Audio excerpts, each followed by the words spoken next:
এই আরো নিদা এই থোড়াটাকে টান হয়ে যায় রক্তের রগের ভিতরে তার এই দোয়াই আস্তে আস্তে আস্তে আস্তে তারা আমরা একটু কম কি বললো, কি সেবা দিল ডাক্তাররা?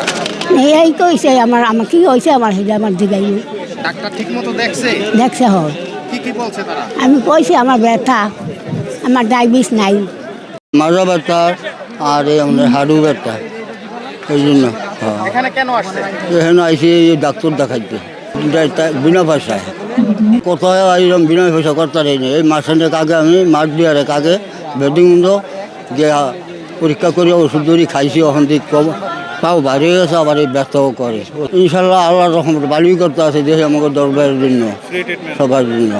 আজকে ঢাকা থেকে 34 জন চিকিৎসক আমাদের এই ক্যাম্পে অ্যাটেন্ড করেছেন। এর মধ্যে বাত ব্যথার চিকিৎসক হিসেবে এসেছেন 17 জন, বাকিরা আমাদের general medicine, paediatrics, gynae obs, orthopaedics, skin VD এই চিকিৎসকগুলো দেওয়ার জন্য থাকছেন। তো আমরা এখানে যেটা করছি সেটা হলো আমাদের বিগত দিনের অভিজ্ঞতা হলো যে এদেশের বয়স্ক মানুষদের বিশেষ রকমের যে সমস্যা সেটা হলো বাত ব্যথার সমস্যা, অস্থি জয়েন্টের সমস্যা।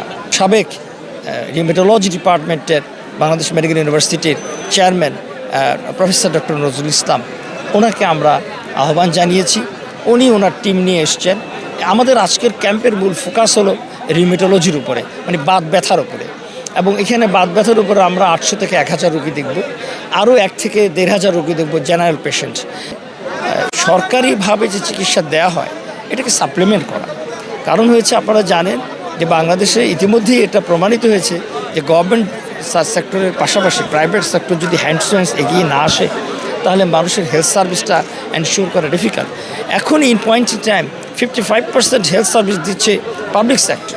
সেজন্য আমরা এইভাবে একটা অ্যারেঞ্জমেন্ট করেছি, একটা ইনস্ট্যান্ট একটা হেলথ ক্যাম্প করা, কিছু এমবিবিএস ডাক্তার এসে রুগী দেখে যাওয়া, এটা নিশ্চয়ই মানুষের উপকার করে।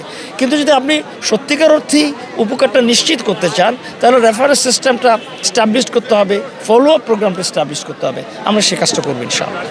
আমি একজন শিশু চিকিৎসক হিসাবে অতীতে অনেকগুলো স্কুল হেলথ প্রোগ্রাম আমরা অর্গানাইজ করেছি, সুতরাং এটা অতীতেও প্রোগ্রাম ছিল, আগামীতেও থাকবে।